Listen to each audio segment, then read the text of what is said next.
2011년 연세대학교 졸업식 날 우리 대한민국에 큰 감동을 준 졸업생 한 분이 계십니다.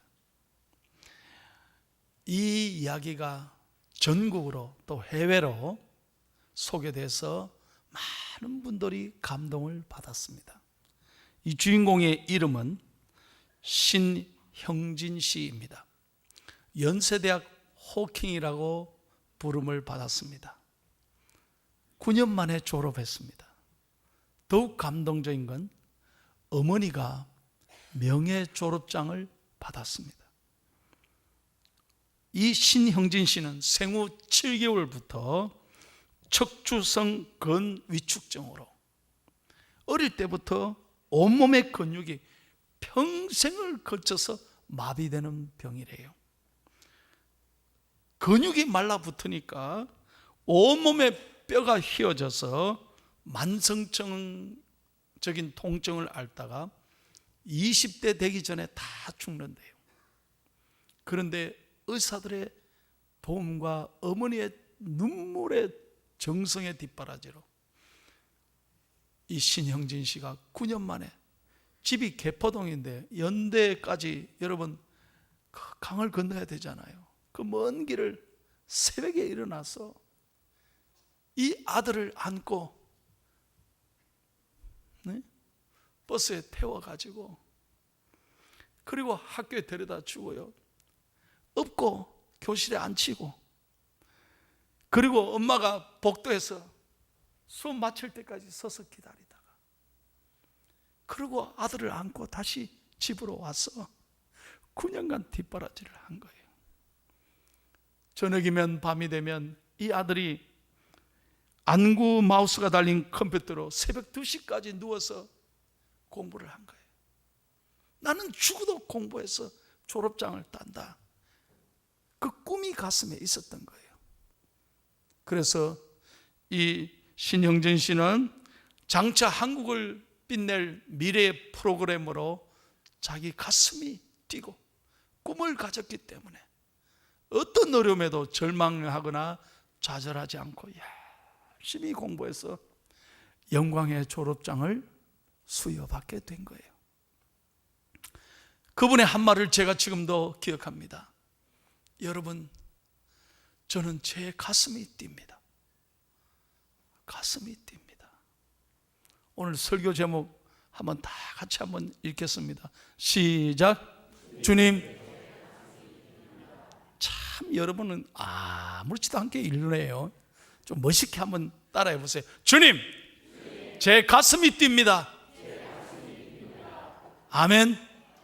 예, 꿈이 있는 사람은 늘 가슴이 뛰는 거예요. 여러분, 세상이 아무리 힘들고 어려워도 여러분, 꿈을 가진 사람은 절대로 흔들리지 않습니다. 오늘 하나님께서 우리에게 이렇게 말씀하십니다. 사도행전 2장 17절 다 같이 읽겠습니다. 시작. 하나님이 말씀하시기를 말세에 내가 내 영을 모든 육체에 부어주리니 너희의 자녀들은 예언할 것이요 너희의 젊은이들은 환상을 보고 너희의 늙은이들은 꿈을 꾸리라. 젊은이들이여 환상을 보고, 나이 드신 여러분들이요 세상 탓하거나 원망하거나 나이 들었다고 한탄하지 말고 꿈을 꾸는 인생이 되라는 거예요. 여러분, 그렇습니다. 꿈을 꾸는 인생은요 서강의 아름다운 노을처럼 인생이 아름답게 하루하루 빛나게 될 것입니다. 그래서 오늘 잠언 29장 18절에 보면 하나님이 이렇게 말씀하요, 오늘 본문 딱 한 절이지만 얼마나 우리 인생에 중요한 말씀인지 몰라요. 시작. 묵시가 없으면 백성이 방자히 행하거니와 율법을 지키는 자는 복이 있느니라. 아멘. 이 묵시가 뭡니까? 비전이라는 거예요. 꿈이라는 거예요. 여러분, 자신의 욕망이나 자신의 야욕을 채우는 것은 그건 꿈이 아니에요. 여기서 말한 꿈은 하나님이 주시는 위대한 미래에 대한 그림이에요. 그것을 비전이라고 하는 거예요. 이 비전이 살아있는 사람은 절대로 함부로 행하지 않는다는 거예요. 늘 용기와 희망을 갖고 어떤 상황에도 포기하지 않고 늘 하나님을 바라보며 꿈을 꾸게 된다는 거예요.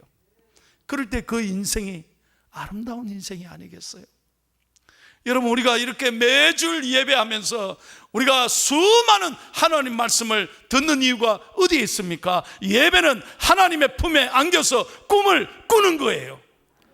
그 꿈을 꿀 때 우리가 이 세상을 다시 한번 믿음으로 도전하고 우리가 희망과 용기를 갖고 살아갈 수 있는 거예요. 저는 어제 결혼식 주례를 했습니다. 우리 교회 안수 집사님, 권사님 가정에 아들이 장가를 갔어요. 지난 3개월 전에 날짜를 잡았다가 그때 못하고 연기해서 어제 했던 거예요. 어제도 못할 줄 알았는데 참 기도를 많이 했는데 참 어려운 날이었지만 하나님이 참 아무 이상 없이 그래 결혼식을 이 포항에서 했어요. 그 며느리가 서울 아가씨예요. 그래서 사돈들이 다 서울에서 내려오고 또 많은 그 며느리 친구들이 이렇게 내려왔더라고요. 그래 제가 결혼식을 시작하는데 보니까 기도를 누구에게 부탁했냐 했더니 그 며느리 다니는 교회 목사님에게 기도를 부탁했어요. 그래서 서울에서 내려오신 거예요. 그래서 제가 인사를 하고 물었습니다. 이 아가씨의 부모님이 목사님 교회 잘 다닙니까? 했더니 아니요. 예? 교회를 전혀 안 나온다는 거예요. 이 부모님들이. 딱 이 신부하고 신부 동생 둘만 교회 나오는데 얼마나 기도를 많이 하는지. 너무 믿음이 좋은 아가씨라서 자기가 담임 목사로서 여기까지 내려왔다는 거예요. 기도하지로. 야, 그렇습니까? 그래서 제가 좀 긴장했어요. 안 믿는 집안이구나. 그래서 기도 착 하고 주례를 시작했어요. 주례 다 마치고 이제 혼주 인사를 하는데 신랑 아버지 우리 안수 집사님이 인사를 하고 신부 아버지도 한 말씀 하라고 마이크를 준 거예요. 이제 신부 아버지가 딱 마이크를 들고 인사하는데 제 지금까지 목회 주례 가운데 가장 제가 감동받은 인사를 하더라고요. 뭐라 하느냐? 저는 교회를 안 다니는 사람입니다. 한 번도 교회 가본 적이 없습니다. 우리 딸이 하나님에 대해서 말할 때마다 자기가 그랬대요. 니나 하나님 잘 믿어라. 그랬지 나는 하나님에 대해서 한 번도 생각해 본 적이 없고 교회 가본 적이 없는 사람입니다. 그런데 오늘 제가 결심했습니다. 교회 가겠습니다. 어제 진짜로 있었던 얘기라니까. 그러니까 신부 측 가족들이 박수를 치는데 아마 이 신부의 가정을 아는가 봐요. 뜨거운 박수를 보내더라니까요. 그 순간에 나는 하나님을 지금까지 몰랐지만 이번 결혼식을 하면서 하나님 앞에 내가 나가겠습니다 하니까요, 신부가요 서서 펑펑 울기 시작하는 거예요. 그 내가 그랬어요. 신부 울지마 화장 지워줘. 울지마 얼마나 감사했겠어요. 할렐루야. 여러분, 우리가 우리 마음속에 꿈을 품고 믿음으로 나아가면 반드시 길을 여시는 하나님께서 우리의 소원을 이루어 주실 줄로 믿습니다. 그러므로 여러분, 하나님이 주신 비전을 갖는 사람은 절대로 흔들리지 않는 거예요. 이 말씀 붙잡고 오늘 주신 말씀대로 믿음으로 당당히 살아가는 저와 여러분이 되기를 예수님의 이름으로 축원합니다. 그러면 이 비전을 이루기 위해서 어떻게 해야 하는가? 두 가지 영적 교훈이 있어요. 잘 들으십시오. 두 가지만 말씀드립니다. 첫째로, 첫 번째 교훈입니다. 시작. 뭘 세워야 돼요? 분명한 목표를 세워야 돼요. 여러분, 목표를 바라보고 걷는 사람은 절대로 흔들리지 않아요. 여러분은 무엇을 바라보며 살아가고 있느냐 하는 거예요. 우리가 어릴 때부터 잘 들은 얘기가 있어요. 너무나 잘 아는 얘기, 토끼와 거북이 이야기입니다. 여러분, 당연하게 토끼가 이겨야지, 경주에. 그런데 왜 거북이가 이겼을까요? 여러 가지 얘기가 있지만 저는 핵심적인 이야기가 하나 있다고 생각해요. 그게 뭐냐? 토끼는 거북이를 쳐다봤어요. 조금 가다가 그래 뒤쳐다. 아직 안 오네. 좀 자자. 늘 상대를 쳐다본 거예요. 그런데 거북이는 보십시오. 처음부터 목표를 쳐다봤다. 깃발을 쳐다봤다. 토끼를 쳐다본 게 아니에요. 목표를 쳐다보고 비록 느리지만 꾸준히 목표를 향해서 걸어갔다는 거예요. 이게 얼마나 중요한 얘기인지 몰라요. 우리는 무엇을 바라보고 있느냐? 왜 상황을 쳐다보고 나를 힘들게 하는 사람들을 쳐다보고 마음이 무너지느냐, 이 말이에요. 그건 아니에요. 우리는 오직 우리의 표대이신 예수 그리스도를 바라보고 믿음으로 달려가야 될 줄로 믿습니다. 그래야 우리 인생이 꿈을 이루는 거예요. 여러분, 이수신 장군을 너무나 잘 아시잖아요. 저는 이수신 장군에 대한 이야기와 영화를 보면서 깨달은 게 있어요. 이수신 장군에게는 큰 목표가 있었어요. 그것은 나라를 구하는 거예요. 한 번도 잊어버린 적 없어요. 오직 나라밖에 없었어요. 나라에 대한 충정밖에 없었어요. 그런데 주위의 간신배들은 이수신 장군을 쳐다보면서 어떻게 하면 이수신 장군을 좀 죽일까?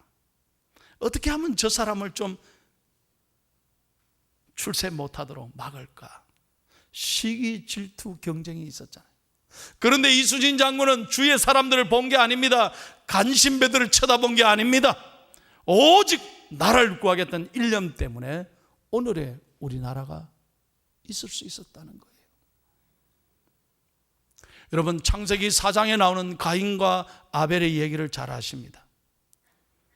가인은 아벨을 쳐다봤습니다. 그리하여 시기하고 질투하고 아벨을 결국에는 죽였습니다. 아벨은 가인을 쳐다보지 않았어요. 오직 하나님께 예배 드리는 것, 제사에 그는 모든 것을 바라보았습니다. 결국은 가인은 최초의 살인자가 되었고 아벨은 최초의 순교자가 됐던 거예요. 다시 한번 말씀드립니다. 우리는 무엇을 바라보고 있느냐는 거예요. 이 코로나19로 어려운 상황이지만 이 상황에 우리가 마음을 빼앗기지 말고 우리를 힘들게 하는 어려운 문제를 바라보지 말고 오직 믿음의 눈을 열어 예수 그리스도를 표대로 삼아 늘 믿음으로 주님을 바라보고 걸어가는 저와 여러분이 되기를 예수님의 이름으로 축원합니다. 다시 한번 말씀드립니다. 이것이 우리의 비전이어야 됩니다. 오직 살아계신 하나님을 바라보고 부름의 상을 향해서 우리는 담대하게 걸어가야 할 것입니다. 저에게는 꿈이 있습니다. 엊그제 제가 8월 20일 미국에서 비행기를 타고 6년 전에 이 포항에 땅을 디딘 날입니다. 이제 만 6년이 됐습니다. 아이들을 두고 그렇게 섭섭해하고 우는 교인들을 뒤로 하고 저는 집사람과 함께 비행기를 타고 비행기 안에서 한없이 울었습니다. 그리고 기도했습니다. 왜 하나님이 저에게 포항중앙교회를 보내실까? 그때 저는 비전이 있었습니다. 그것은 바로 우리 교회가 교회다운 교회가 되는 것입니다. 하나님과 세상을 감동시키는 위대한 하나님의 교회가 되는 것, 그것이 저의 꿈이었습니다. 세계 선교에 앞장서고 정말 하나님을 기쁘시게 하고 이웃을 행복하게 하는 아름다운 교회가 되는 것, 그것이 저의 소원이었습니다. 저는 이 소원을 이루기 위하여 걸음을 멈추지 않을 것입니다. 여기서 안주하지 않을 것입니다. 이제 지난 6년간의 아픔을 통하여 우리 교회는 다시 한번 성숙하게 일어서서 하나님의 꿈을 이루어드리는 아름다운 포항중앙교회가 되어야 할 것입니다. 세계 선교의 앞장서는 귀한 교회가 되어야 한다는 것입니다. 참 감사한 것은 금년에 이 어려운 때도 100% 선교헌금을 지출했습니다. 수많은 국내 선교회 기관과 교회, 미자립 교회를 저희들이 이 어려운 때인데도 100% 다 도와드리고 있습니다. 구제비를 100% 다 지불했습니다. 얼마나 감사한지. 저는 우리 교인들이 참 자랑스러워요. 얼마나 고맙고 고마운지 몰라요. 이제 우리 사랑하는 모든 중앙교회 교인들을 다 가슴에 안고 더욱 하나님의 꿈을 향해서 눈물로 씨를 뿌리고 하나님 앞에 믿음으로 기도할 때 반드시 하나님은 우리 교회를 통하여 영광 받으실 줄로 믿습니다. 특별히 제게 주신 비전은 다음 세대입니다. 여러분, 교회 사명 가운데 가장 중요한 건 선교와 교육입니다. 사람을 키우는 게 중요합니다. 왜 미국에서 공부했던 저를 이 포항으로 보내셨을까? 저의 경험, 저의 꿈이 바로 이것입니다. 비록 지방에 있는 교회지만 저는 대한민국에서 가장 좋은 다음 세대에 가장 아낌없이 투자하는 아름다운 교회로 만들고 싶습니다. 그래서 우리 다음 세대 아이들을 뛰어난 리더십을 주고 비전을 주어서 하나님 앞에 정말 저들이 이 대한민국과 세계와 글로벌 시대에 아름다운 영적 리더로 잘 키우는 것이 저의 비전인 거예요. 그래서 우리 교회는 시설에 투자해야 합니다. 좋은 환경을 만들어주고 아름다운 교육 프로그램을 끊임없이 제공해 주어서 우리 교회 아이들이 오고 싶은 교회, 이럴 때 아멘 하는 거요. 오고 싶은 교회, 우리 부모님들은 보내고 싶은 교회, 우리 교사들은 가르치고 싶은 교회가 될 때 하나님께서 우리 교회를 통해 영광 받으실 줄로 믿습니다. 사랑하는 성도 여러분, 이 목사에게 주신 이 거룩한 비전을 같이 품어주시고 협력하셔서 우리 교회를 더욱 아름다운 교회로 만들어 가는데 동참해 주시기를 예수 그리스도의 이름으로 축복합니다. 우리가 믿음으로 나아가면 하나님은 반드시 채워주시고 우리가 기도하면 도우시고 일하시는 하나님이시라는 거예요. 빌립보서 4장 19절을 다 같이 읽겠습니다. 저의 확신입니다. 시작. 나의 하나님이 그리스도 예수 안에서 영광 가운데 그 풍성한 대로 너희 모든 쓸 것을 채우시리라. 예, 우리가 하나님 앞에서 늘 예배를 통해 꿈을 꾸고 하나님 앞에서 믿음으로 용기와 희망을 가지면 쓸 것은 하나님이 채워주실 줄로 믿습니다. 그래서 우리 가슴이 뛰어야 돼요. 그래서 우리 가슴이 벅차야 되는 거예요. 마지막 두 번째입니다. 이 비전을 이루기 위해서 우리가 어떻게 해야 할까요? 다 같이 읽고 마칩니다. 시작. 비전을 이루기 위해 무엇보다 뭘 가져야 돼요? 집중력을 가져야 돼요. 어떤 청년이 임금님에게 찾아갔대요. 임금님, 출세하고 성공하는 비결을 좀 가르쳐 주세요. 그래, 내가 시킨 대로 하겠냐? 예, 하겠습니다. 그러더니 임금님이 잔을 하나 들으라 그래요. 이 잔을 들었어요. 여기에 포도주를 붓는 거예요.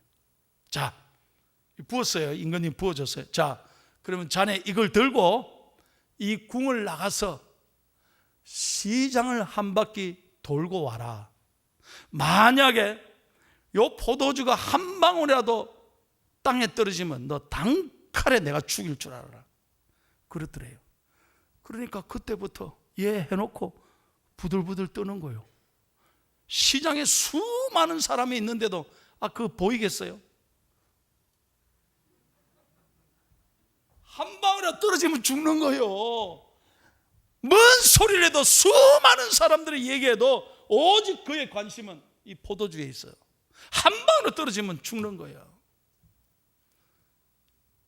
여러분, 이 교훈이 우리에게 주는 교훈이 뭐예요?